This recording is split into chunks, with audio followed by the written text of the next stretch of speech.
Assalamualaikum warahmatullahi wabarakatuh.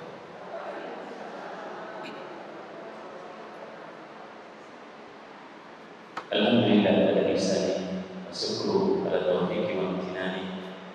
Asyhadu an la ilaha illallah wahdahu la syarika lahu ta'ziman lisani. Wa asyhadu anna Muhammadan abduhu wa rasuluh ad-da'i ila ridwani. Wa sallallahu ala nabiyyina Muhammad wa ala alihi wa sahbihi wa ikhwani. Qala Allah jalla jalaluhu wa a'udzu billahi as-sami'il 'alim. Ya ayyuhalladzina amanu taqullaha haqqa tuqatih wa la tamutunna illa wa antum muslimun. Summa qala ta'ala aidan fi ayatin ukhra.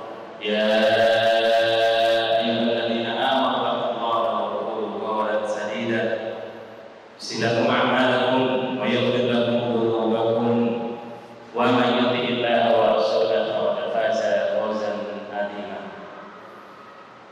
Jemaah sekalian kaum muslimat, ibu-ibu yang senantiasa dimuliakan dan dirahmati oleh Allah Ta'ala. Alhamdulillah wassalillah.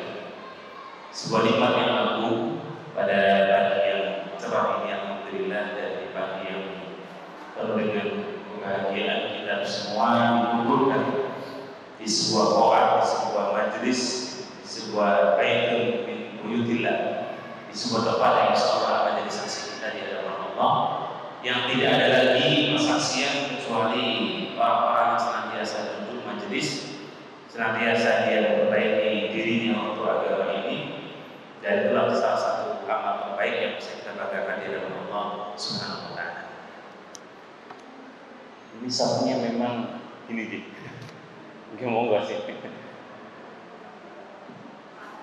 Biar lebih tenang, gitu, lebih enak, monggo nanti disesuaikan lawan. Kalau memang ibu-ibu sekalian nyaman dengan senderan, monggo, gitu. Mau dengan tanpa senderan, dia monggo. Ya. Yang mau nyatat monggo, yang nggak nyatat juga monggo. Kalau saya lihat ibu-ibu yang ada nyatat, ada yang enggak, saya teringat dengan murid Imam Syafi'i. Imam Syafi'i itu punya murid banyak, ibu-ibu sekalian. Beliau juga termasuk dulu ngaji. Beliau itu kalau ngaji, Imam Syafi'i jarang nyatet. Tapi beliau catat ulang ketika beliau kondur, beliau pulang, itu dicatat ulang. Kira-kira ada nggak di antara kita ibu-ibu kalau jenengan habis ngaji, habis belajar, jenengan kondur sampai rumah, kemudian dicatat ulang apa kata guru kita, apa kata ustaz kita? Enten betul? Sinten?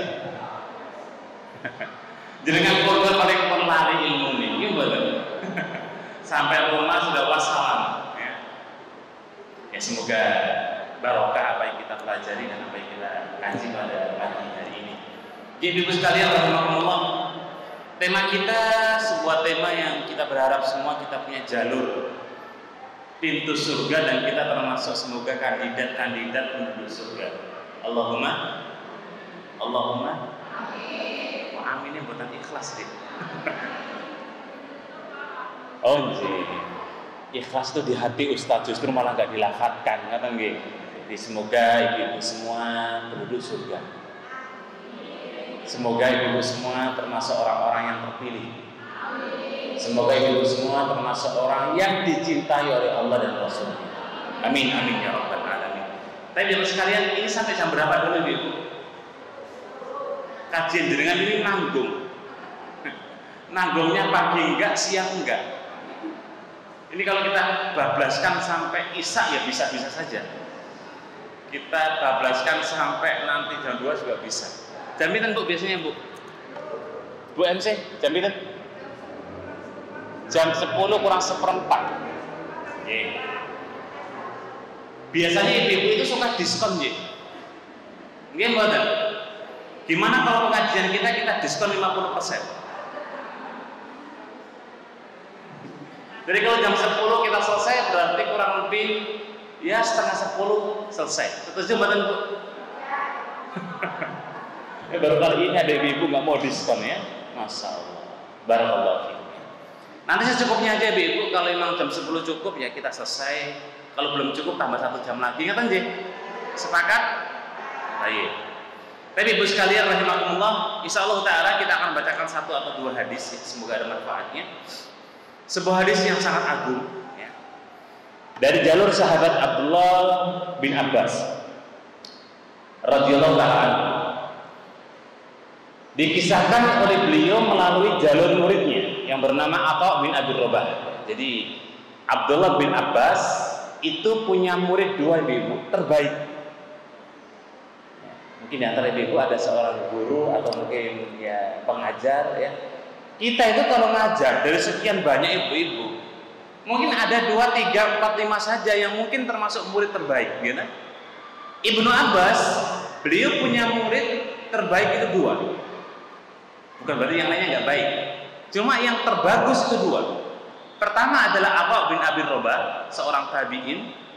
Yang kedua Ikrimah, mantan budak beliau, yang istilah dalam hadis itu disebut dengan Maula Ibnu Abbas, budaknya Ibnu Abbas.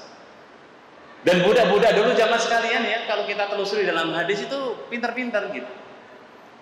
Seperti misalnya salah satu di antara budak yang meriwayatkan hadis adalah Maula An Himran Utsman bin Affan. Jadi Utsman bin Affan punya budak namanya Himron, itu bisa membawakan sebuah hadis.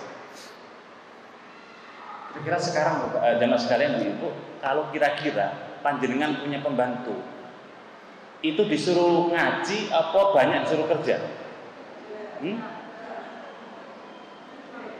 Setelah panjenengan ngaji di sini nanti saya akan sampaikan hadisnya. Pembantu panjenengan yang bantu di rumah sekali-kali suruh ngaji, Bu. Suruh ngaji deh, biar tahu bagaimana adab dan dia berilmu. Pembantunya Nabi sinten? Ada yang tahu pembantu Nabi 10 tahun? Anas, betul. Anas bin Malik ibu-ibu 10 tahun bersama Nabi. Itu beliau termasuk salah satu sahabat Nabi yang hafalan hadisnya di atas 3.000. Bayangkan, pembantu itu. Level pembantu dulu di zaman Nabi itu istimewa-istimewa. Bahkan Anas bin Malik itu termasuk jajaran sahabat yang hafalan hadisnya di atas 1.000. Jadi sahabat Nabi itu ibu ada kurang lebih 120.000 yang dia juada. Lumayan banyak. Yang hafalan hadisnya di atas 1.000 cuma ada 7 orang. Dalam mandumah para ulama ya, mandumah itu kayak syair itu lebih disebutkan sab'un minas suhbi fawqa alfin qad naqalu. Ada 7 sahabatku yang menghafalkan hadis di atas angka 1.000. Pertama Abu Hurairah, kemudian ada Sa'ad bin Sinan bin Malik, ini yang kita sebut dalam istilah hadis adalah Abu Sa'id Al-Khudri. Kemudian ada Anas bin Malik. Bayangkan jemaah, pembantu itu bisa menghafal hadis sebanyak itu. Kemudian ada Jabir bin Abdillah yang keempat. Yang kelima ada Siddiqah, Bunda Aisyah. Yang keenam salah satu hadis yang akan kita baca dari sahabat Abdullah bin Abbas. Yang ketujuh jemaah Abdullah bin Umar. Nah, karena berhubung ada salah satu di antara sahabat Nabi, Abdullah bin Abbas, beliau membawakan sebuah hadis yang akan kita baca jemaah. Tetapi hadis itu kemudian disampaikan oleh muridnya, ya. Ingat tadi, beliau punya murid 2. Pertama Ikrimah, kedua Atha bin Abi Rabah. Faqala li Ibnu Abbas, berkata guruku, gitu. Kurang lebih begitu jemaah kalau kita artikan. Jadi murid yang baik itu mengisahkan kepada orang lain tentang gurunya yang baik-baik saja. Jadi kalau jenengan jumpai kok ada guru yang nggak baik, jangan dikisahkan yang buruknya jemaah. Ya, kisahkan baik-baiknya saja. Faqala li Ibnu Abbas, ya, guruku berkata kepadaku ketika itu, ala urika imra'atan min ahli jannah. Ya. Kata Atha, maukah saya kisahkan kepada kalian, maukah saya kabarkan kepada kalian wanita penduduk surga? Wanita penduduk surga. Sebelum saya lanjut, kira-kira ibu-ibu mau jadi penduduk surga enggak? Coba, yang penduduk surga yang mana? Semua, sepakat ya? Sudah punya tiketnya? Sudah nawa itu beli tiket? Sudah. Yakin tiketnya mau ke surga? Jangan-jangan nyasar gitu. Baik, semoga hadis ini ibu-ibu menjadi motivasi panjenengan semua untuk mencari tiket penduduk surga yang Nabi kabarkan melalui Atha bin Abi Rabah dari Ibnu Abbas. Kata beliau, "Ala urika imra'atan min ahli jannah." Maukah aku kabarkan kepada kalian sosok wanita penduduk surga? Kemudian Atha mengatakan, "Bala." Iya. Ya, sehingga dari sini kita mendapatkan sebuah informasi bahwa penduduk surga dan neraka di zaman Nabi itu bisa kita tandai jemaah. Ketika Nabi katakan fulan penduduk surga, maka dia penduduk surga. Kalau Nabi katakan fulan penduduk neraka, maka kita pun tahu dia penduduk neraka. Ya. Dan informasi-informasi dari zaman Nabi kita bisa gali dalam hadis sahih. Kita bisa gali dalam hadis-hadis yang ada. Termasuk diantaranya yang akan kita bedah ini seorang wanita yang kata Nabi dia adalah penduduk surga. Baik, kita baca dulu hadisnya jamaah sekalian, baru kita nanti akan kupas ya bait per baitnya begitu sehingga ada manfaatnya. Qultu bala, kata Atha bin Abi Rabah, iya. Hadhil mar'atus sauda. Wanita ini adalah wanita yang berwajah hitam. Ya, wanita hitam jamaah. Sini nggak ada yang hitam. Berarti apakah masuk surga itu harus hitam? Enggak. Kebetulan wanita ini adalah al-mar'atus sauda. Fa'atat an-nabiy sallallahu alaihi wasallam. Dia waktu itu datang kepada Nabi jemaah. Dulu di zaman Nabi, kalau ada sebuah permasalahan yang sangat genting, maka minta solusinya kepada Nabi sallallahu alaihi wasallam karena beliau masih hidup. Kira-kira kalau Nabi sudah meninggal jamaah dan panjenengan ada masalah, kira-kira datanya kemana? Ke paranormal? Dukun? Orang pintar? Masjid? Quran? Kiai? Ustadz? Kembalikan kepada Allah dan Rasulnya jemaah. Bayangkan wanita ini dalam kondisi yang dia hitam, fa'atat bihin Nabi sallallahu alaihi wasallam faqalat inni usra. Jadi tiba-tiba dia datang kepada Nabi dengan dia mengeluhkan permasalahannya, dia kena penyakit usra. Penyakit usra jamaah sekalian, itu ada dua makna kata para ulama dalam tafsirnya. Pertama, usra itu penyakit kejang. Ya, kenapa bahasa kita ini? Ayen. Betul Bu. Bahasa medisnya itu penyakit kenapa? Epilepsi. Jadi kayak tiba-tiba kayak orang kejang, tiba-tiba nggak ada angin, nggak ada apa, dia kejang. Nah ini saya tanya ibu-ibu, kalau misalnya panjenengan sakit kayak orang ini, ya kejang tiba-tiba di pengajian tiba-tiba kejang gitu, ya. Dan ini berat, ya berat. Kata para ulama yang kedua, penyakitnya orang ini suka kesurupan jin. Ya, tiba-tiba kejang gitu. Ima dia kena penyakit kejang atau dia kena kesurupan jin. Maka dia di saat sadar, dia datang kepada Nabi Shallallahu Alaihi Wasallam, ini usra katanya. Ya Rasulullah, saya terkena penyakit ini. Bagaimana solusinya? Bagaimana kemudian tanggapan Anda? Faqala Nabi Shallallahu Alaihi Wasallam, maka Nabi kita bersabda jamaah. Ya. Apa kata Nabi? In sabarti walakil jannah, fa in siti ad'ullaha ayyu'afiyaki. Nabi katakan, jika sampean berkehendak, saya doakan kepada Allah maka Anda sembuh. Tapi jika Anda bersabar, maka bagi Anda surga. Kira-kira ibu-ibu sekalian rahimakumullah, panjenengan di posisinya wanita ini, jenengan sakitnya sakit kejang yang nggak tahu kapan kumatnya, tiba-tiba kemudian wajah jenengan yang kategorinya dalam hadis orang ini hitam, ya. Sebagian para ulama mengatakan wanita ini kakinya itu, mata kakinya itu besar sehingga kalau jalan itu agak gesek, kayak Luqman Al-Hakim rahimahullah taala, ya. Ya mungkin kalau bicara fisik mungkin tidak bagus lah gitu ya. secara kemudian kesehatan juga nggak baik.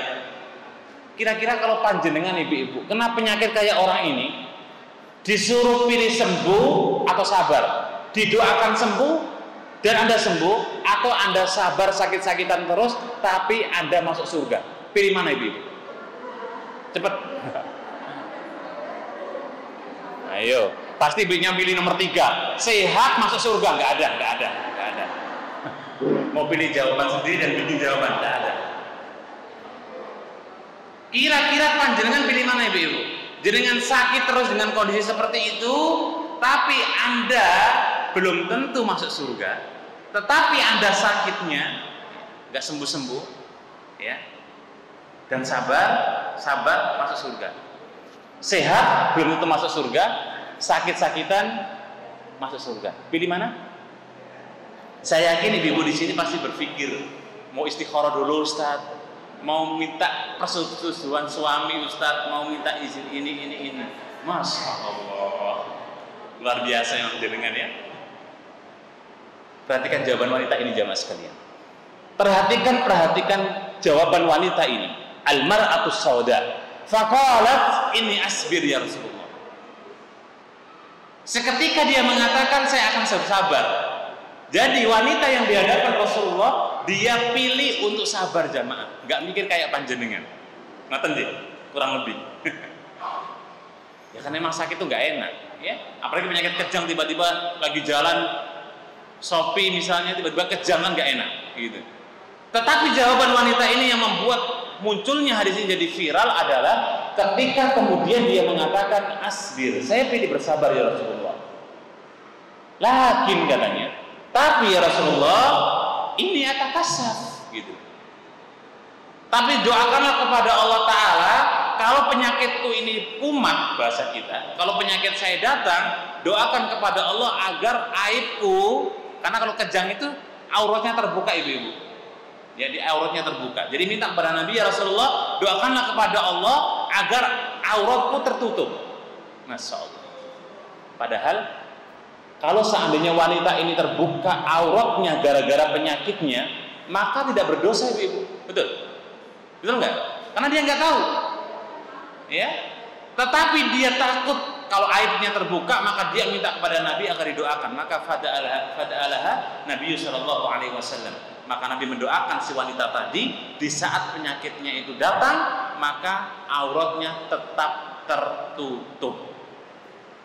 Baik. Hadis ini terdapat dalam Sahih Muslim di nomor 563 jemaah. Dalam Sahih Bukhari di nomor 5622. Nanti monggo dicek kembali. Kesimpulannya hadis yang akan kita bahas ini hadisnya sahih, hadis yang bisa kita pertanggungjawabkan. Baik jemaah sekalian rahimahullah. Kita masuk sekarang. Wanita ini jemaah sekalian dari negeri Habas. Panjenengan tahu kalau membaca dalam sejarah, semua orang-orang Habasyi itu notabene orangnya hitam-hitam, betul. Dia bernama Ummu Zufar. Sebagian para ulama mengatakan wanita ini bernama Sariqah al-Asadiyah. Dia berwarga Asadiyah. Yang kalau panjenengan buka dalam sejarah, orang-orang Asad itu orang-orang yang memang hitam dan mungkin kalau kita bicara fisik itu kurang bagus, gitu, kurang lebihnya. Dan wanita ini pernah menjadi tukang sisirnya Khadijah binti Khuwailid.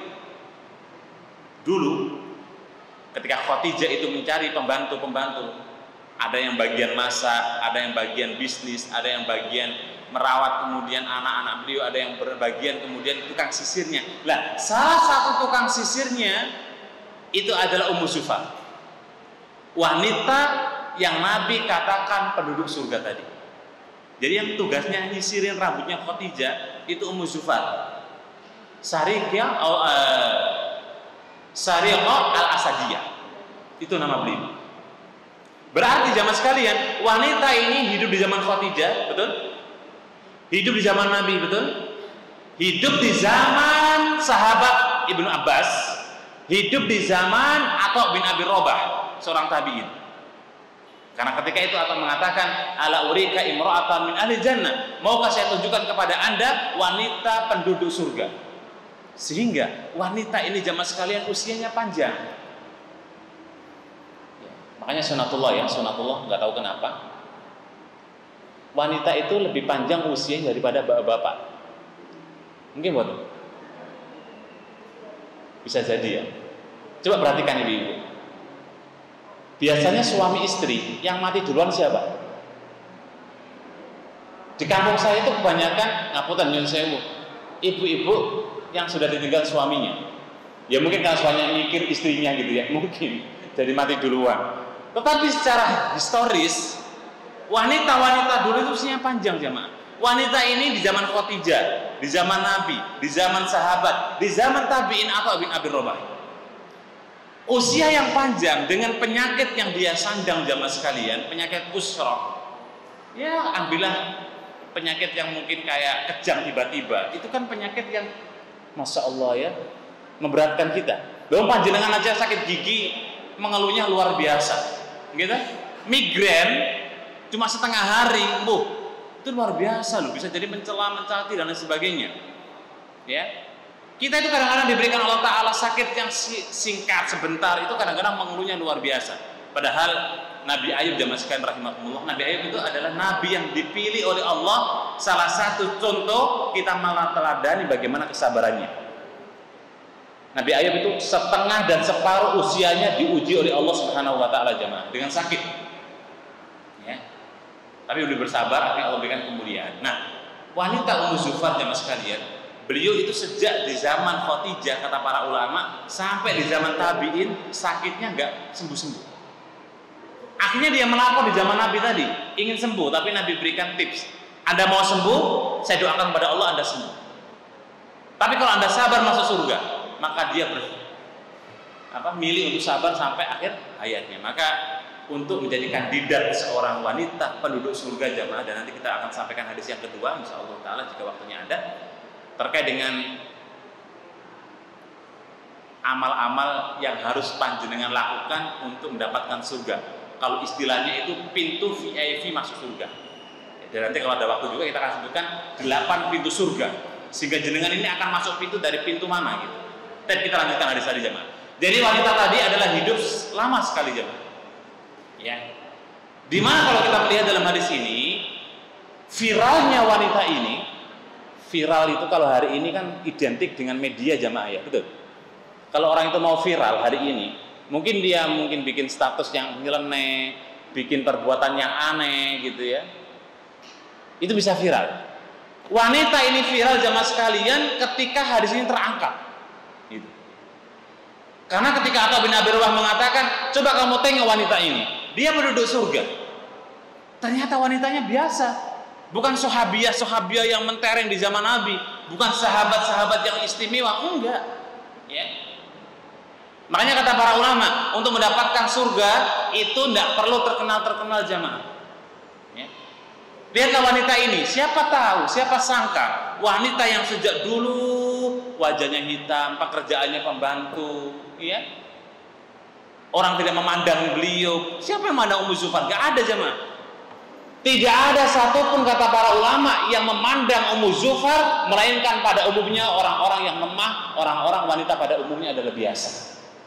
Tetapi ketika hadis ini terangkat, wanita ini penduduk surga, Masya Allah, betapa banyak jamaah sekalian laki-laki yang mau meminang beliau padahal sudah tua. Ya, betapa banyak orang-orang yang ingin belajar dengan Ummu Zufar di saat sudah tua. Dan kita pun juga teringat dalam sebuah kisah jamaah. Salah satu orang yang mungkin kalau kita lihat dalam kisah tabi'in, ya, mungkin jamaah sekalian ibu sudah tahu terkait dengan Uwais Al-Qarni.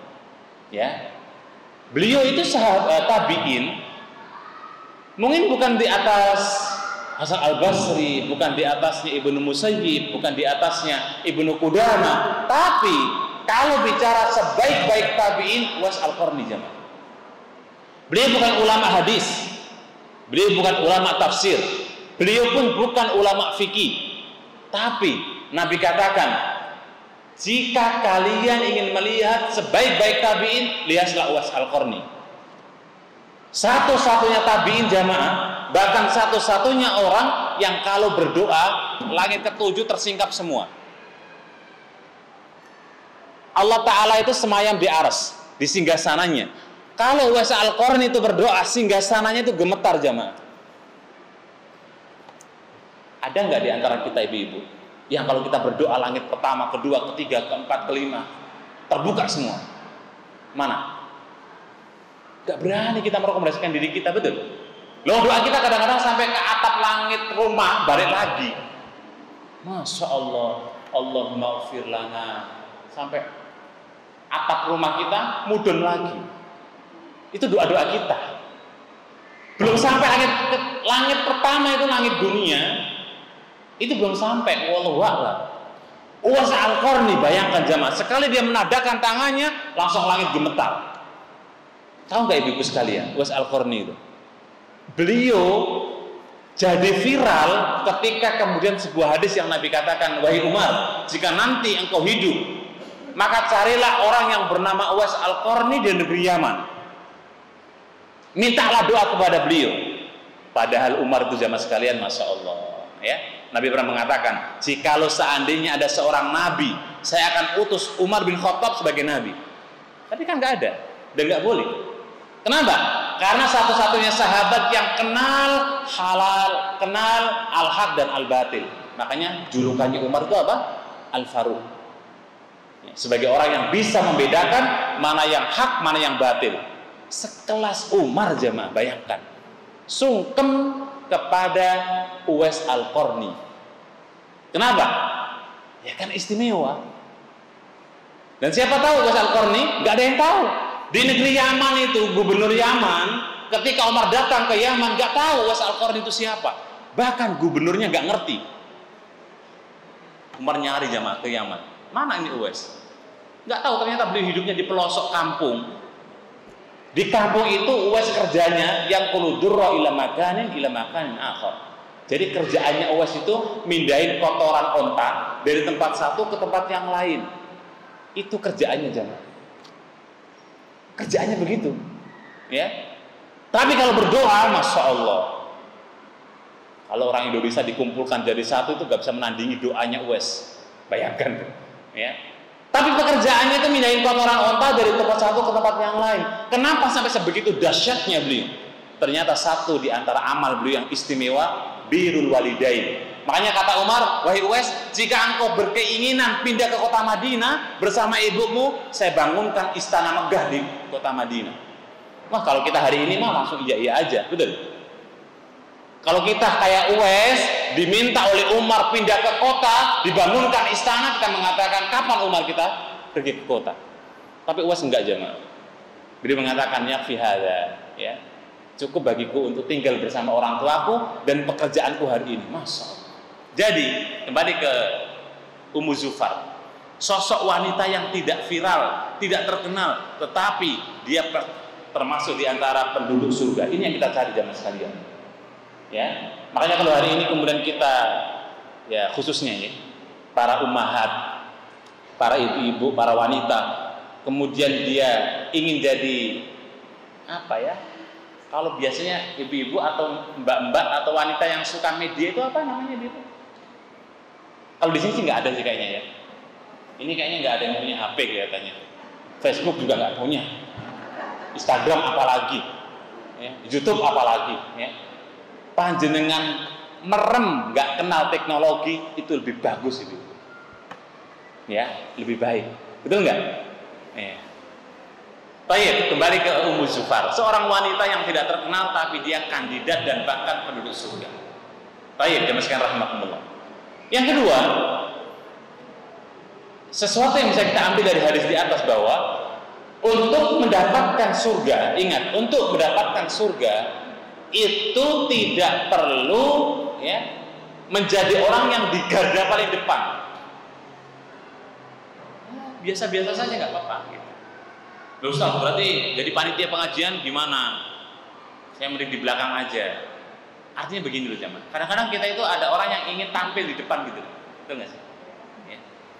Padahal biasanya kalau orang itu ingin tampil di depan lebih berbahaya. Karena itu bisa jadi kesandung masalah niat. Mungkin panjenengan pertamanya niat ikhlas, iya. Tapi siapa tahu hari berikutnya niat kita kesenggol dengan riya. niat kita tercampur dengan ingin dilihat oleh manusia. Hati-hati. Ya. Makanya dulu Masya Allah ya, kalau kita kisahkan Hasan Al-Basri rahimahullah ta'ala, seorang tabi'in, itu beliau tawadhu sekali, diem, jangan bicara. Ya. Bahkan kata orang-orang kampungnya Hasan Al-Basri, beliau ini orang yang bisu karena jarang bicara. Sampai ada orang yang mengatakan demikian. Ya.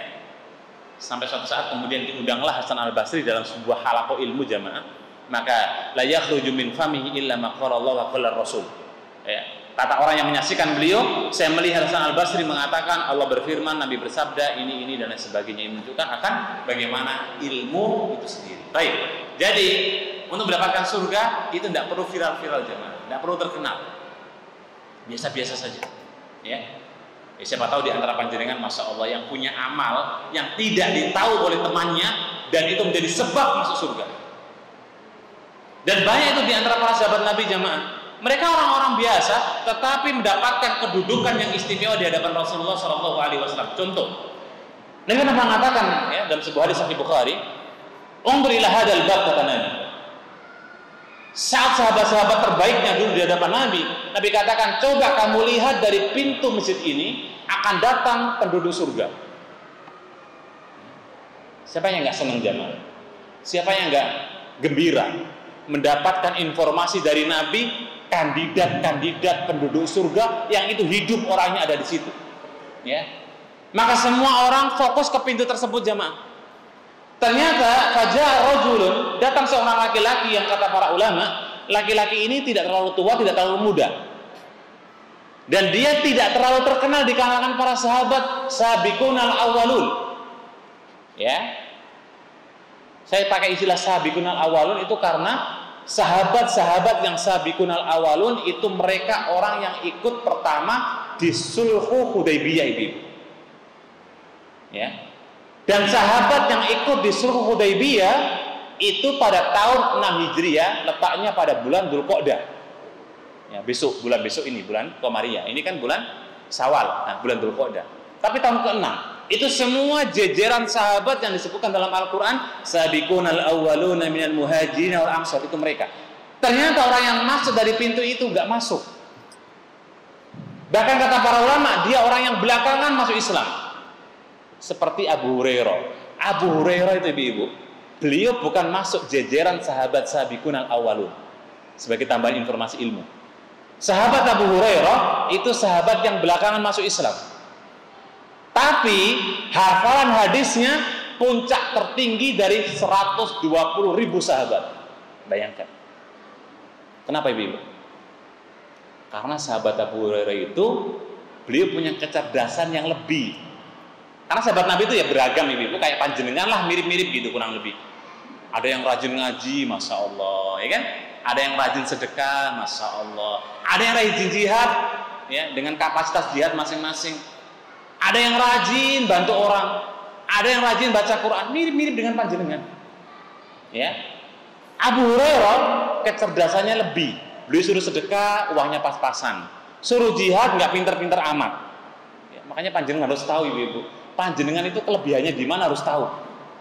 Jangan sampai jenengan nggak ngerti. Nggak tahu saya itu di mana ya Ustadz ya. Waduh, bahaya. Panjenengan harus cari satu amal yang itu melejit daripada teman yang lain. Jangan bilang pinter gosip loh, jangan. Awas. Oh saya pinter Ustadz, gosip. Nah, nggak boleh. Panjenengan harus punya satu amal yang itu melejit jemaah. Ya. Lihatlah bagaimana para sahabat Nabi. Abu Hurairah sedikit ya, tambahan manfaat semoga.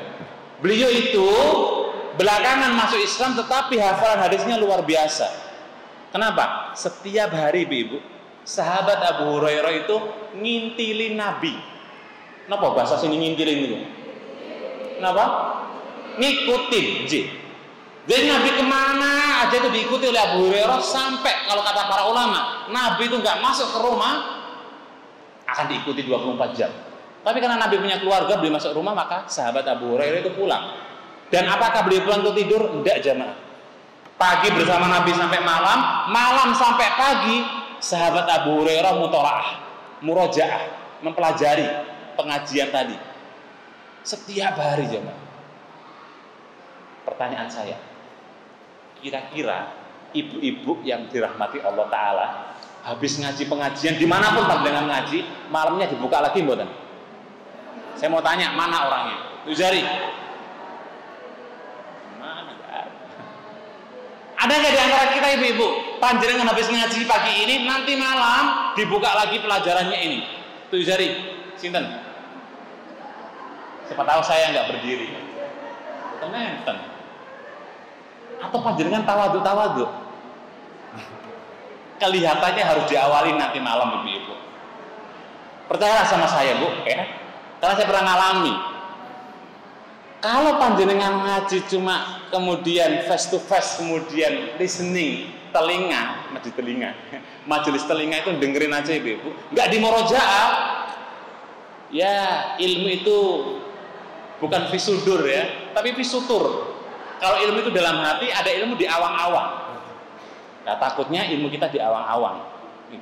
Abu Hurairah kenapa beliau banyak hafalan hadisnya? Ternyata setiap malam beliau itu murojaah, mengulang pelajaran hadisnya terus seperti itu. Baik, kembali ke laki-laki tadi ibu ya. Jadi untuk masuk surga itu nggak perlu terkenal. Contohnya laki-laki ini, Nabi katakan, "Undrilah hadzal bab." Tengok di pintu ini akan datang seorang laki-laki penduduk surga. Tiba-tiba datang ibu. Sahabat-sahabat itu sudah senang gitu. Siapa gerangan ini? Siapa mereka? Atau siapa orang ini? Ternyata sahabat yang tidak terlalu terkenal. Tua juga enggak, muda juga enggak. Kata Abu Bakar As-Siddiq, Masya Allah, sebuah kenikmatan yang agung seorang ini, yang sampai Nabi rekomendasikan dia penduduk surga. Ya, kata Abu Bakar, sebuah nikmat yang agung. Dan tidak semua jamaah sekalian sahabat Nabi itu dikatakan demikian. Ya, begitu senangnya sahabat-sahabat itu ketika mendengar ada orang yang masuk surga, maka sahabat Abdullah bin Mas'ud, ya, sebagian para ulama mengatakan bahwa beliau adalah kaki betisnya itu cacat jemaah, kecil. Jadi kalau beliau itu jalan, itu sempoyongan mau jatuh, itu Abdullah bin Mas'ud. Beliau namu jemaah, dayo, ingin tahu amal apa yang spesial di orang ini. Hari pertama ditengok nggak ada yang istimewa. Sholat tahajudnya kerinan. Subuhnya lebih duluan saya, kata Abdullah bin Mas'ud. Biasa saja. Kata Abdullah bin Mas'ud, mungkin hari kedua, mungkin. Hari kedua sama aja juga. Sholat malamnya terlambat. Subuhnya kerinan lagi. Sholat duhur asarnya ya sama aja. Siapa tahu hari ketiga, kata beliau. Hari terakhir dalam bab masalah namu. Jadi dalam adab berkunjung atau menamu atau bab diafah itu selama 3 hari ibu. Jadi kalau panjenengan ada tamu, silakan jamu selama 3 hari dengan menu yang terbaik. Setelah 3 hari silakan diusir.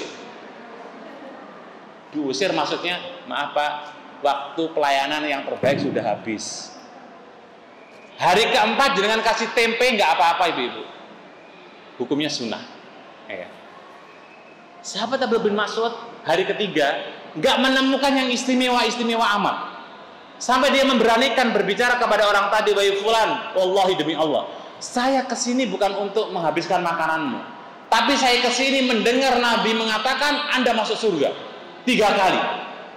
Apa yang terjadi ibu? Si orang tadi langsung dia menangis, langsung dia bersujud syukur kepada Allah Subhanahu wa Ta'ala. Maka Abdullah bin Mas'ud mengatakan, wahai fulan, demi Allah, amal apa yang kamu lakukan?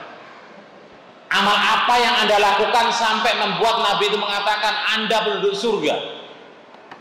Coba kamu ingat-ingat. Coba kamu ingat lagi. Ada amal yang istimewa enggak? Kata sahabat tadi mengatakan, Ra'aitu kama tara.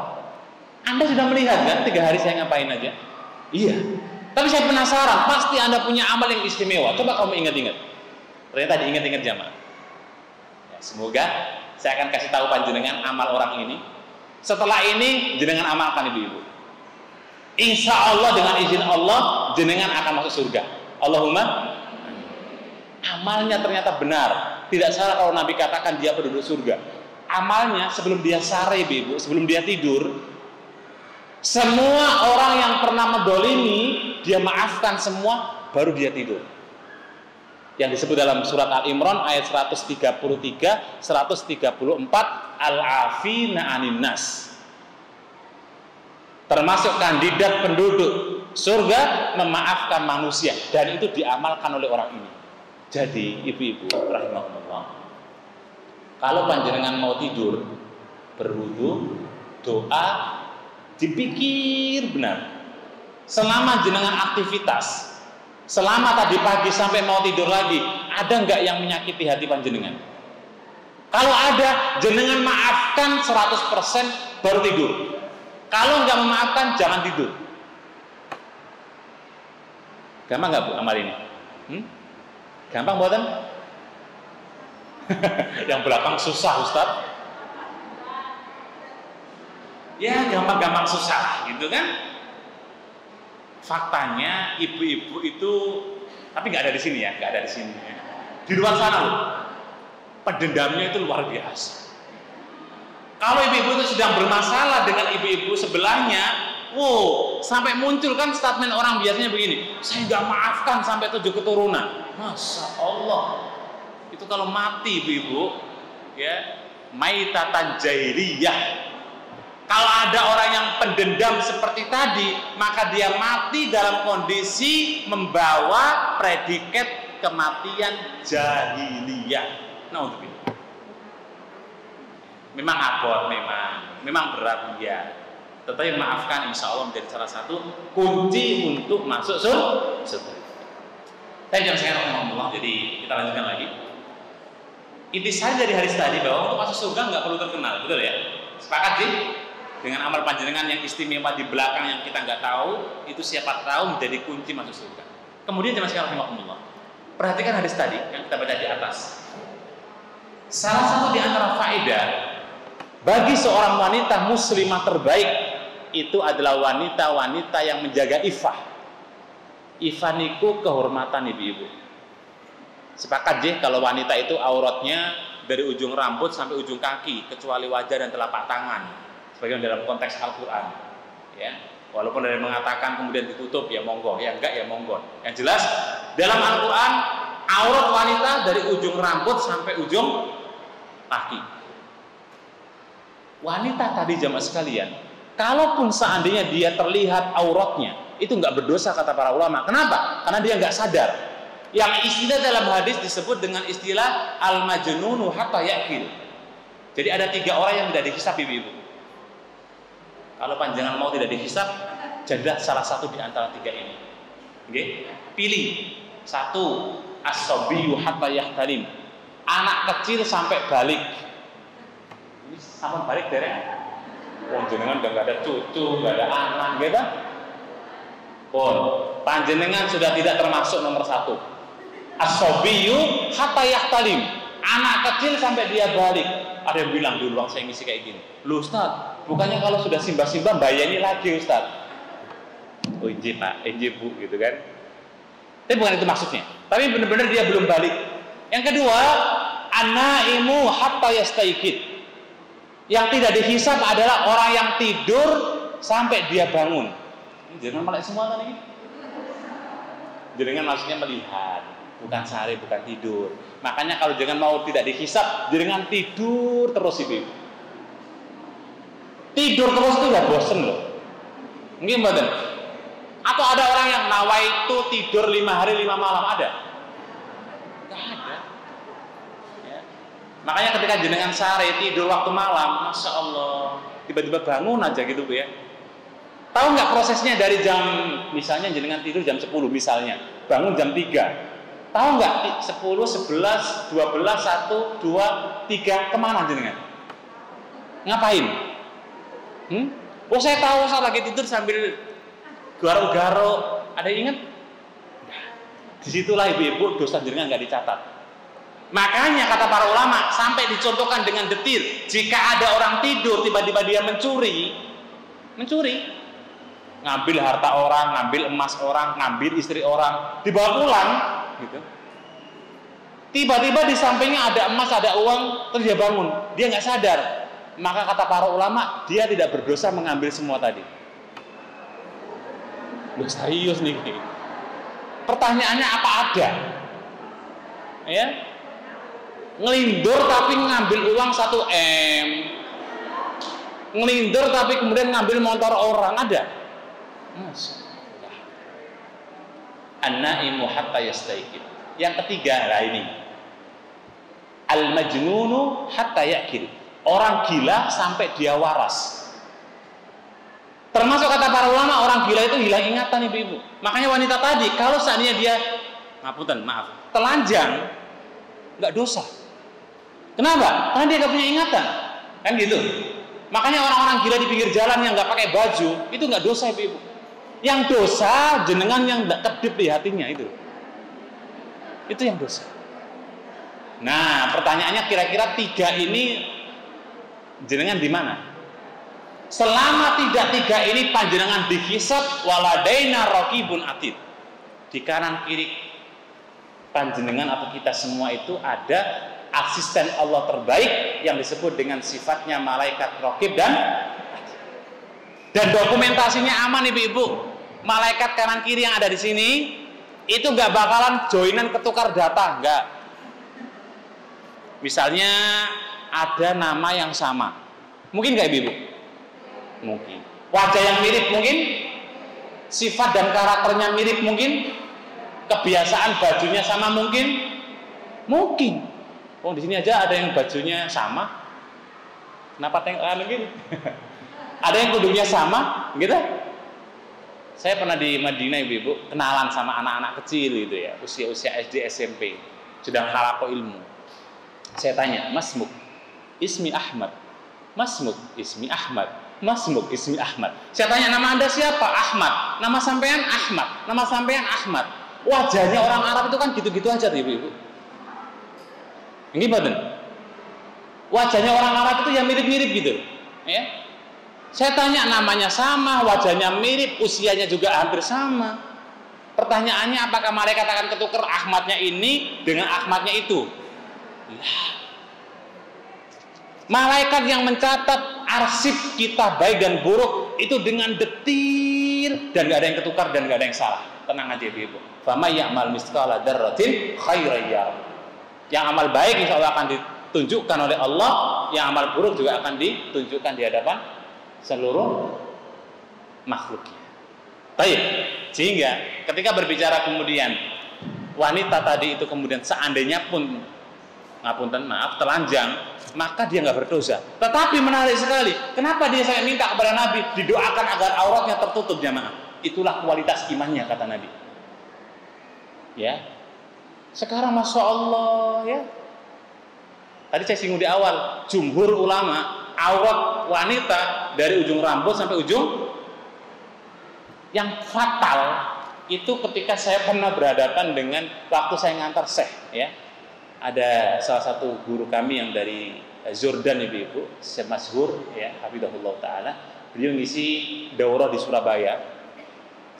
Kebetulan saya dulu alumni Surabaya, ibu-ibu, ya, di Al-Irsad, di mana sering kerjasama dengan teman-teman atau syekh yang dari Timur Tengah. Beliau kan ngisi kajian di tempat kita.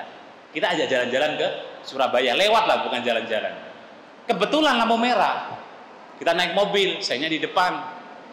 Di depannya itu ada mbak-mbak naik motor, roknya segini. Biasa, Bu, di Indonesia itu biasa. Gitu? Langsung naik motor, di depan kita ada syekhnya. Otomatis kan itu pemandangan jadi milik kita. Betul enggak? Syekhnya marah-marah. Kevada, katanya. Gimana Anda ini? Diem aja kita. Mau lewat minggir nggak bisa, nganan nggak bisa. Artinya beliau risih, intinya itu poinnya di situ. Beliau risih dengan adanya paha yang seliuran di Indonesia, selain paha ayam. Besoknya lagi kita nggak lewat situ, ibu-ibu. Kita lewatkan tempat lain. Di tempat lain ketemu lagi. Ya udah kita diem aja. Akhirnya kita bilang, hakada Indonesia. Beginilah kondisi negeri kita, gitu kan? Paha di mana-mana, ya. Masya Allah. Padahal itu waras loh, ibu-ibu, betul? Wanita-wanita yang kemudian membuka auratnya itu waras nggak? Berarti kalau kemudian dia sehat, dia muslimah, membuka auratnya di tengah umum, maka ya pastinya berdosa. Berarti dalam hal ini dia kalah dengan wanita Ummu Zufar. Seorang yang katakanlah cacat karena dia sakit permanen, yang kemudian wajahnya hitam, kakinya pun kemudian bermasalah, dan kemudian dia status sosialnya rendah, pembantu. Anda nggak tipe-tipe wanita seperti ini lagi jemaah? Nah, nggak ada. Sulit sekali kita akan mencari wanita-wanita yang kemudian menjaga iffah. Ingat, faedah ketiga yang saya sampaikan, wanita itu hendaknya dia menjaga iffah, kehormatannya, kehormatan dirinya, kehormatan suaminya, kehormatan hartanya, kehormatan anaknya, kehormatan keluarganya, itu harus dijaga. Karena iffah bagi seorang wanita itu adalah mahkota. Beda sama laki-laki, walaupun sama-sama ya mulia gitu ya. Makanya dulu tahun 2005, tahun 2005, udah lama Bu ya. Saya mengadakan penelitian di Surabaya. Judulnya agak ngeri-ngeri sedap. Perawankah mahasiswi? Perawankah mahasiswi? Tahun 2005 jenengan di mana Ibu? Masih SMA? SMP? Oh, oke. Jenengan SMA. Saya sudah meneliti mahasiswi. Judulnya Perawankah mahasiswi? Itu judulnya Ibu. Kalau dulu saya kan wartawan. Ya mantan pernah ikut wartawan, kalau bikin judul itu yang menarik biar cepat laku gitu. Ternyata dalam penelitian itu sekitar lebih ada 7 sampel kampus yang kita ambil, ya nggak semua memang, dan itu baru konteksnya Surabaya. 71% mahasiswi nggak perawan, kurang lebihnya begitu. Mohon maaf kalau salah. Tahun 2005-2006, pertanyaannya ibu-ibu, tahun sekarang yang media yang Mbak Google sudah lahir, ibu-ibu menangi Mbak Google belum? Mbak Google. Waktu jenengan dulu megang HP, tahun pinten, usia pinten? Paling baru kemarin toh, nggih. Itu pun pakai 10 jari ngetiknya. Saya saja ibu yang masih baru lahir kemarin, menangi Mbak Google itu waktu saya masih SMA, seingat saya. Artinya apa? Dulu mungkin perkembangan teknologi tidak secanggih hari ini, betul? Kira-kira prosentasinya lebih tinggi atau lebih rendah, Ibu? Bon, jangan jawab kita. Baik, kembali ke tema. Jadi, iffah, ingat, iffah itu kemuliaan harga diri wanita. Itu terletak pada kehormatan dan auratnya, jemaah. Ya.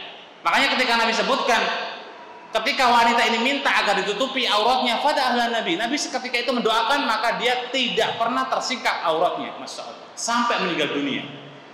Setelah itu, ya, maka dari sinilah kemudian wanita ini jadi mulia. Berarti mulianya wanita, ingat saya ulang, mulianya wanita itu bukan terletak kepada harta, tahta ataupun jabatan. Mulianya wanita bukan karena paras pula, enggak. Tetapi iffah, jemaah. Iffah itu kalau saya sama dengankan, itu adalah agama atau takwa atau iman panjenengan.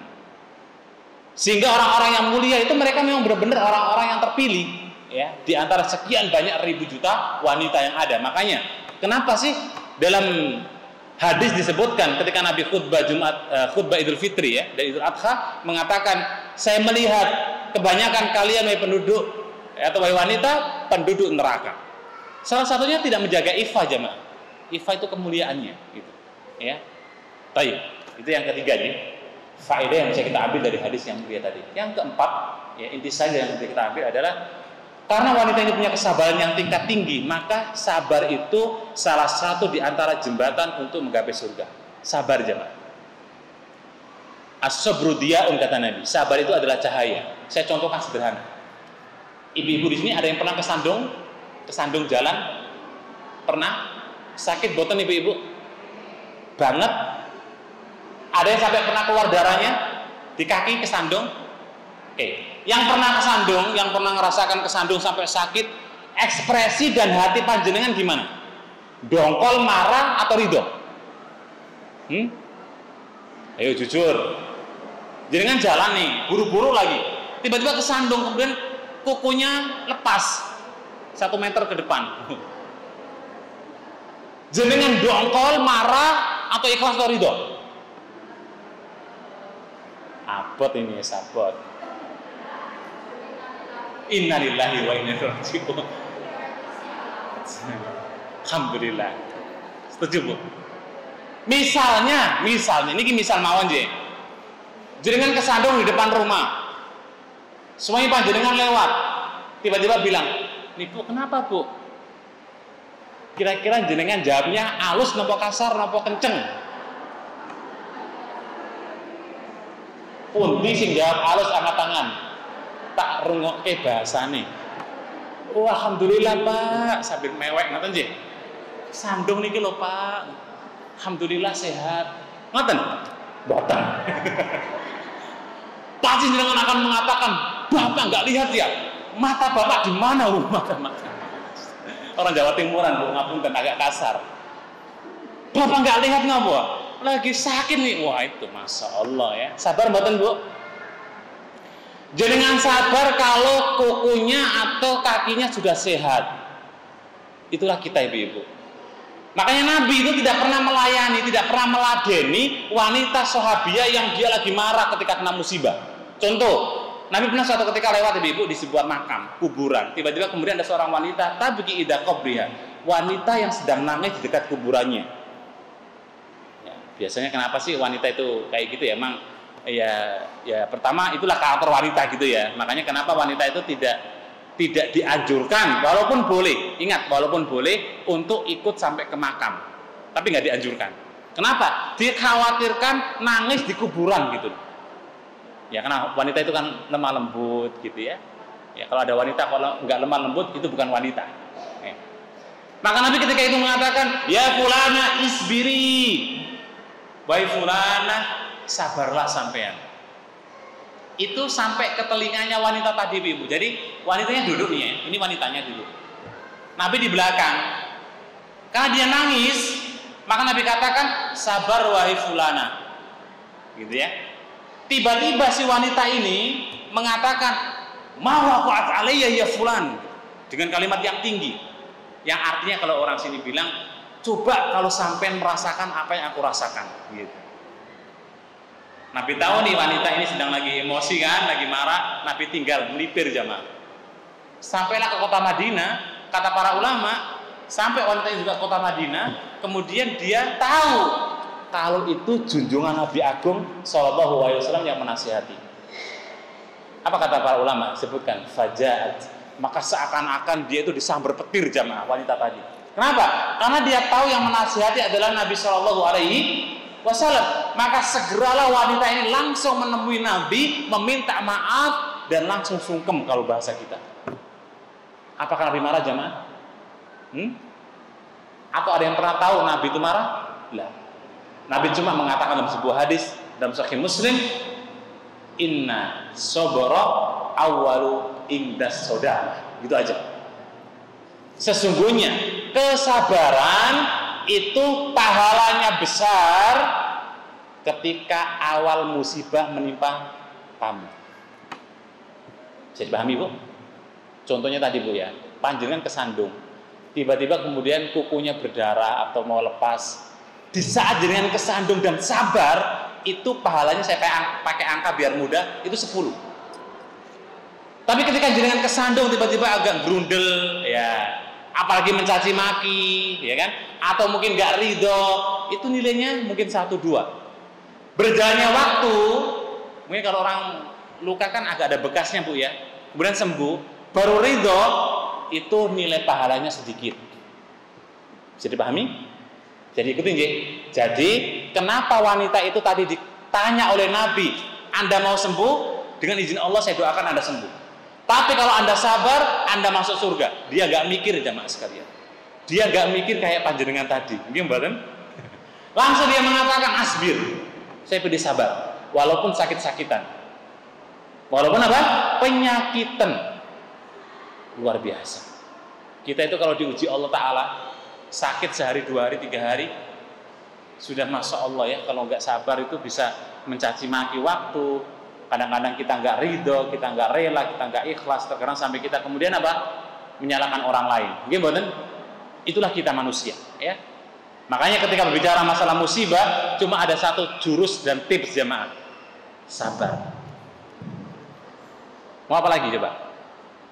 Loh, jangan kesandung tadi kalaupun mencaci maki bapak atau orang lain nggak akan balik kok kukunya. Toh sakitnya juga akan kemudian tidak akan berkurang, betul? Tetap. Musibah yang menimpa kita itu tidak akan berkurang dengan kita mencaci maki jemaah. Enggak. Justru akan berkurang kalau kita ridho, kita ikhlas, kita rela. Betul nggak? Coba dipraktekkan. Habis dengan kuntur nanti cari batu sandung. Itu beda rasanya Bu ya. Kalau jangan ada batu disandung sendiri itu beda rasanya dengan kesandung beneran. Kalau kesandung beneran itu nggak pakai nawa itu, oh itu sakitnya luar biasa sampai empedu. Tapi kalau di nawa itu kan ya pelan-pelan gitu. Tapi monggo nanti dicoba, dicek gitu ya. Kalau ada musibah yang menimpa kita, jenengan sabar, ridho, rela, insya Allah itu lebih menenangkan daripada mencaci maki dan menyalahkan waktu ataupun orang lain. Nah, kembali ke poin yang keempat jamaah sekalian, bahwa wanita tadi punya tipe penyabar. Makanya kenapa sih dalam hadis wanita itu kan sifatnya penyabar ini Bu. Fitrahnya wanita itu penyabar. Ya.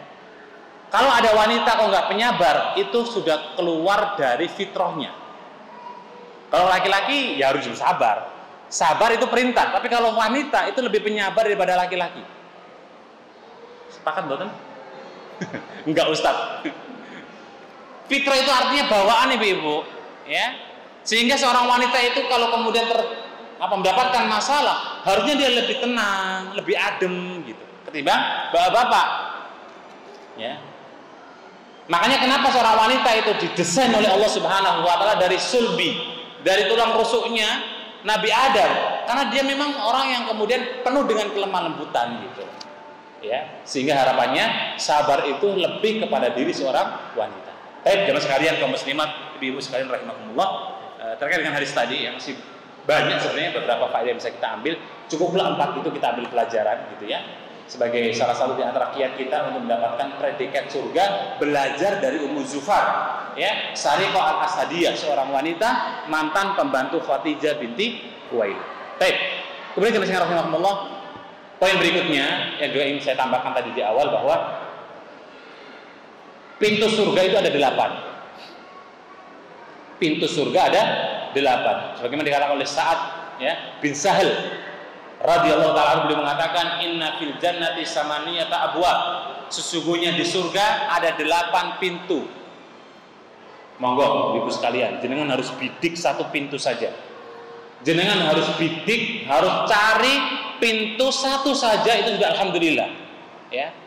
Saya baca singkat aja Ibu, tidak terlalu panjang lebar kita jabarkan. Pertama, ya, faman kanat ya ahli shalah fadu'ya min babis shalah. Siapa yang rajin sholat, maka dia akan dipanggil dari pintu sholat. Sholat panjenengan sudah bagus belum Bu? Sampun J? Sampun? Alhamdulillah. Pintu sholat insya Allah terbuka. Kalau belum dan merasa belum, masih terkunci. Ya. Kira-kira jenengan sholatnya bisa khusyuk mboten Bu kalau sholat 5 waktu? Cobi angkat tangan yang mungkin itu berarti kemungkinan, yang pernah sholatnya khusyuk dari takbir sampai salam. Sinten? Oh, ternyata nggih pun. Mungkin jenengan tawadhu, mungkin ya, nggak boleh angkat tangan. Tapi kalau dirasa-rasa ya Bu ya, mau dirasa-rasa nih, kayaknya kok mana ya yang khusyuk dari A sampai Z gitu. Kita itu kalau baru Allahu Akbar, apalagi kalau makmum dan imamnya bacaannya panjang, baru Allahu Akbar aja sudah gerundel. Kapan rampung ini?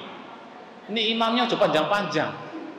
Kalau nanti imam Ibu kan Masjid Baitur Rahman, kebetulan ini imamnya itu panjang. Saya jadi makmum gitu. Kemudian masjidnya itu saya tempati karena saya orang situ. Hari pertama panjang jamaahnya itu, panjang bacaannya. Jamaahnya langsung bilang, wah besok kalau ustadznya yang imam ini saya nggak mau tarawih. Masya Allah gitu kan.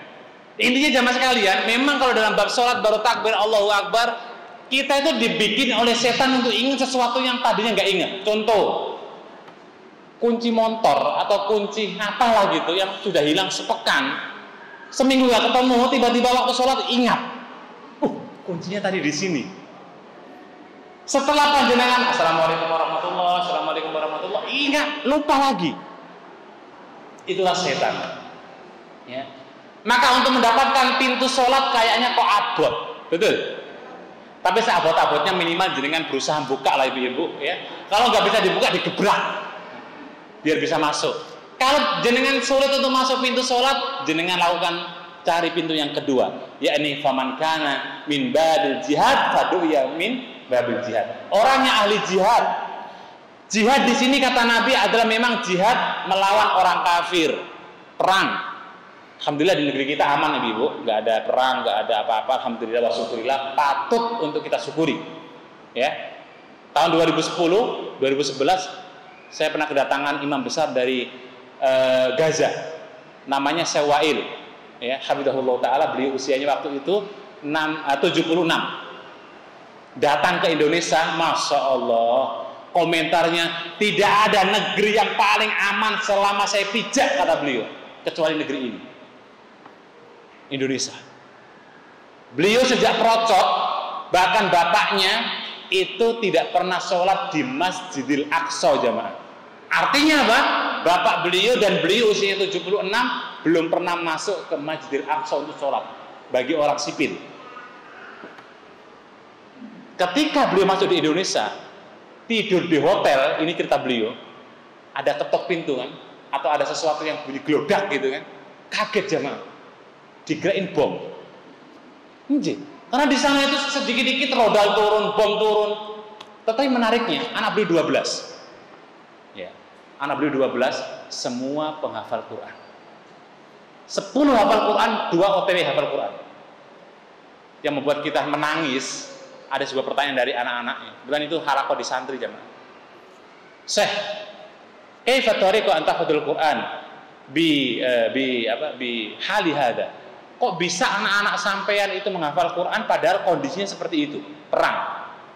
Apa jawaban beliau? Wallahu a'lam. Apa? Wallahu a'lam. Jawaban yang kita nggak perlu tanya lagi jemaah. Wallahu a'lam katanya. Bayangkan, beliau nggak tahu bagaimana anaknya bisa menghafal Quran.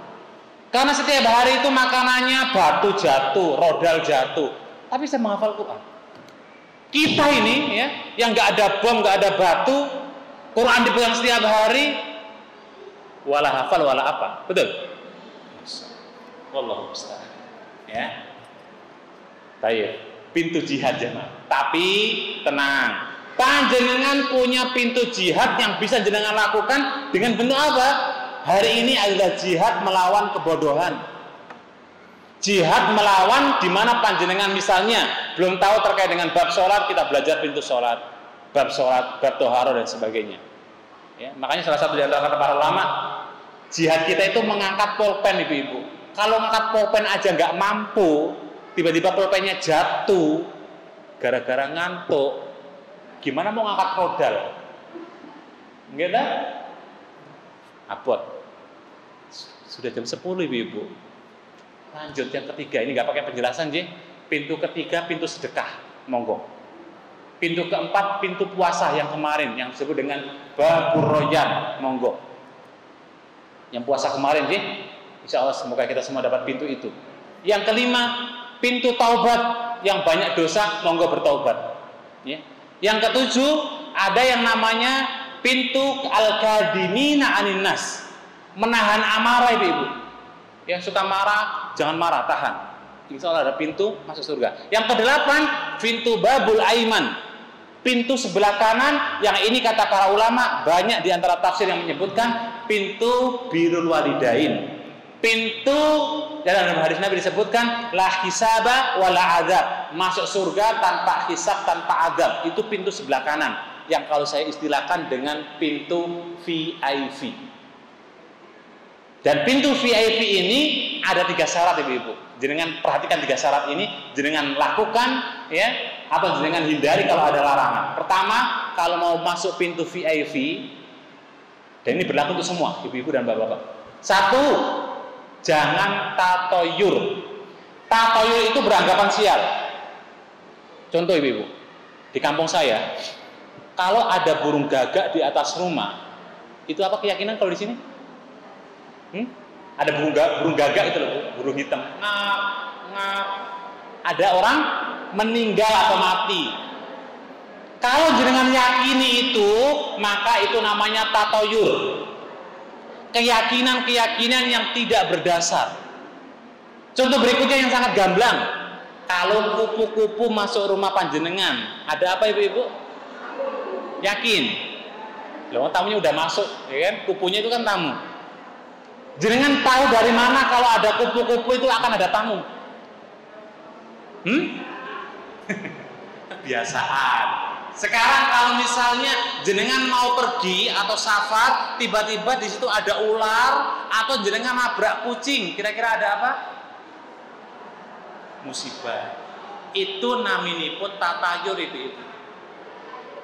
Tatayur itu beranggapan sial atau baik dengan benda-benda tertentu. Kalau kita punya keyakinan itu, pintu VIP tertutup rapat. Kalau yang sudah pernah, udah nggak punya peluang untuk masuk pintu ini. Bertobatlah, semoga pintu taubat terbuka lebar. Kan gitu. Syarat pertama itu. Syarat kedua adalah layastarkun, tidak minta diruqyah. Walaupun ruqyah itu boleh ibu dengan syar'i. Contohnya begini contoh. Misalnya saya lagi nggak enak badan nih. Kemudian si gelas ini adalah ustadz. Tolong ustadz saya diruqyah. Saya kehilangan keutamaan itu ibu. Jadi pahami? Ya, jadi kalau bisa meruqyah diri sendiri. Makanya para sahabat Nabi itu meruqyah diri sendiri dengan dipegang tangannya, dibacakan Al-Fatihah ataupun ayat-ayat tertentu. Itu namanya ruqyah. Yang ketiga, syaratnya layastakun, tidak minta obat kai. Obat kai itu kalau dulu zaman Nabi jamaah, besi panas ditempelkan ke luka. Kalau hari ini wallahu a'lam ya, wallahu a'lam, obat listrik pemacu jantung itu. Ya, walaupun apakah itu yang lebih tepat wallahu a'lam. Tapi itu yang mendekati. Ya, itu yang paling mendekati. Karena kalau biasanya orang yang jantungnya sudah datar, itu kan seakan-akan dengan sebab itu dia bisa hidup. Makanya kata para ulama dimasukkan dalam bab tawakal. Orang-orang yang tawakalnya rendah biasanya bergantung dengan obat-obatan tertentu. Sama dengan kita kok ibu-ibu. Kenapa sih kita itu lebih yakin dengan obat kimia daripada obat Quran atau ruqyah? Jangan kalau lagi sakit gigi, pakai obat sakit gigi atau dibacakan Quran? Ruqyah namanya bu. Dulu di zaman Nabi, orang yang digigit kalajengking loh bu, digigit hewan yang berbisa, itu mereka dipegang lukanya dan diruqyah. Dengan izin Allah sembuh. Dan itulah tradisinya orang-orang dulu, salaf-salaf dulu, para ulama-ulama salaf terdahulu. Kenapa mereka bisa sembuh? Karena ada sebuah keyakinan. Kalau hari ini orang itu lebih yakin obat kimia, ya monggo. Bukan berarti nggak boleh, boleh, monggo. Cuma kan kita lebih yakin obat kimia daripada obat ruqyah, betul? Saat dengan sakit gigi saja orang mencari obat gigi, bukan dipegang untuk dibacakan Al-Quran di ruqyah dengan pengobatan ala Islam. Makanya Al-Quran kan menyebut bahwasanya Al-Quran sebagai syifa, betul? Al-Quran itu sebagai obat. Tapi kadang-kadang kalau kita nggak yakin ya nggak mujarab ibu-ibu, gitu loh, ya. Baik, jamaah sekalian rahimahullah, saya kira cukup, ini sudah jam 10 kurang, ya. Semoga ada manfaatnya. 8 menit. Oh yang kedua, kurang 1. Ingat loh ibunya ya. Barakallahu fiik.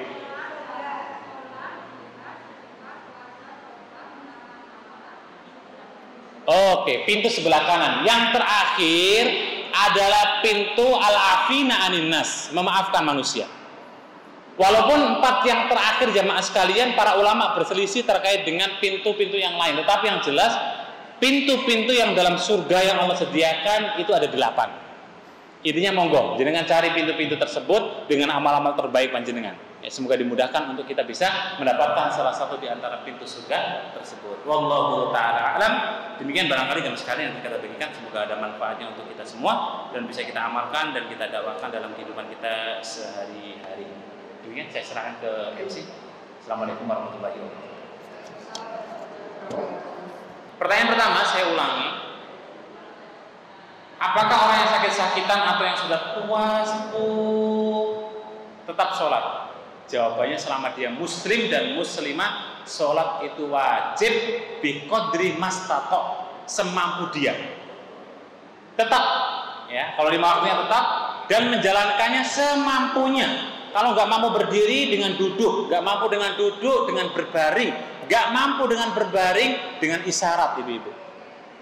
Nggak mampu pula dengan isyarat dengan hati, nggak mampu pula dengan hati, monggo kita sholati bareng-bareng, kan ngaten? Itu kalau kewajiban sholat tidak ada toleransi, ya. Cuma pelaksanaannya fattaqullaha mastata'na, semampu panjenengan. Yang pertama. Terus yang kedua, apakah orang yang sakit-sakitan kemudian dia ketika kemudian sakit apakah sabar? Ya ini kembalikan kepada orangnya, ya. Ketika dia sabar, insya Allah sakit kalau kita sabar, ibu-ibu, insya Allah Taala pahalanya sangat besar, sangat besar. Ya semoga Allah Taala berikan kesabaran dan dihitung sebagai kesabaran. Wallahu a'lam. Pertanyaan pertama, ya, terkait dengan pintu surga. Pintu tetap ada, ibu-ibu. Ya. Jadi samaniyatul abwab tetap ada. Cuma tingkatan surga memang bertingkat, betul. Surga yang paling tinggi adalah surga Firdaus. Ada surga Aden, ada surga Naim. Jadi kalau kita kelompokkan ada kurang lebih di situ nama-nama surga. Dan nanti ada setiap surga penduduknya masing-masing. Cuma jalur pintunya sama. Karena nanti kualitas amal soleh kita itu berbeda-beda. Ada yang kualitasnya itu mendapatkan surga yang Aden, surga yang Naim, ada yang Darul Maqamah, ada yang kemudian Firdaus. Cuma jalur pintunya dengan amalia itu.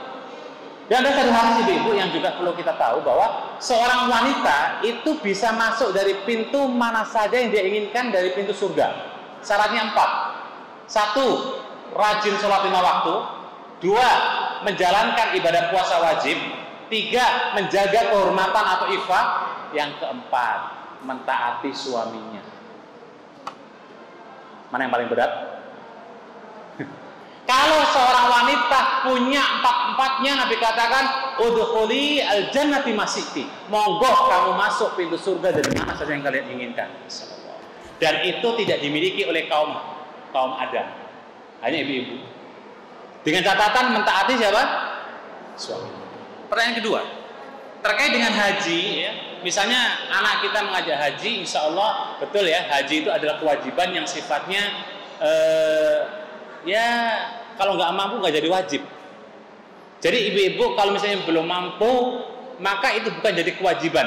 Tadi saya sedikit luruskan, itu rukun Islam ya. Jadi rukun Islam ada 5: syahadat, sholat, zakat, ya, puasa atau puasa, zakat dan haji. Zakat dan haji itu wajib bagi yang mampu jamaah. Saya ulang, rukun Islam 5: syahadat, sholat, ya, puasa, zakat, haji. Zakat haji ini bagi yang mampu. Artinya selama panjenengan belum mampu atau kita belum mampu, maka tidak wajib. Gimana Ustaz kalau pakai misalnya harta anak ataupun uang? Ya monggo, nggak ada masalah. Saya kira bahkan misalnya pakai uang teman, nggak ada masalah.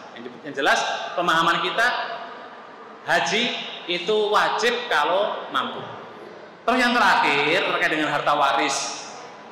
Tadi beliau bertanya, Ustaz, kalau kemudian sebelum meninggal atau harta itu dibagikan bagaimana? Ingat ibu-ibu sekalian, harta waris itu dalam fikih waris dibagikan setelah pemiliknya meninggal.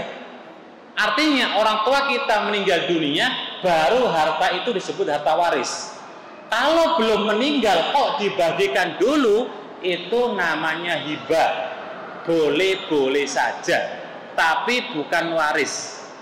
Dan boleh, ya, daripada ribet nanti setelah meninggal, ya udah dibagi aja. Ini untuk anak A, ini untuk anak B. Bapak ibu masih hidup, nggak ada masalah. Tapi bukan waris loh ibu. Namanya babul hibah, bab pemberian hadiah dari orang tua ke anak. Tapi kalau mau itu adalah akadnya waris, maka tunggu dulu bapak ibunya meninggal dunia dan dibagikan. Dalam kaifiah fikih, kalau pembagian waris itu nggak asal paro jebret, enggak, ada hitungannya. Tapi kalau bab hibah pemberian sah-sah orang tua. Mau lebih banyak adiknya monggo, mau banyak kakaknya monggo, namanya pemberian. Ya, maka kalau sudah pemberian kembali ke kita, tapi kalau bab waris diatur dengan detail dalam syariat, jangan sampai salah dalam pembagiannya. Begitu Ibu. Jadi kalau sebelum meninggal namanya hibah pemberian, maka boleh. Oh, suami. Oh, oke, suami yang meninggal. Pertama, jika hartanya itu bercampur, maka perlu menunggu ibu. Tapi kalau harta bapak sudah kelihatan yang mana, maka silakan dibagi warisnya itu. Tapi kalau hartanya bercampur, karena bisa jadi harta ibu masih ada di situ, maka perlu dipisah. Makanya dalam fikih itu ada pemisahan harta. Tapi kalau sudah jelas nih, ini haknya bapak yang meninggal, silakan dibagikan, nggak ada masalah. Karena itu hukumnya nanti waris. Masalahnya masih ada ibu, yang itu kadang-kadang mungkin ada uang bareng, ya. Yang jelas dipastikan dulu ini haknya bapak, ini haknya ibu, atau ini hak bareng. Kalau hak bapak silakan dibagi, nggak ada masalah.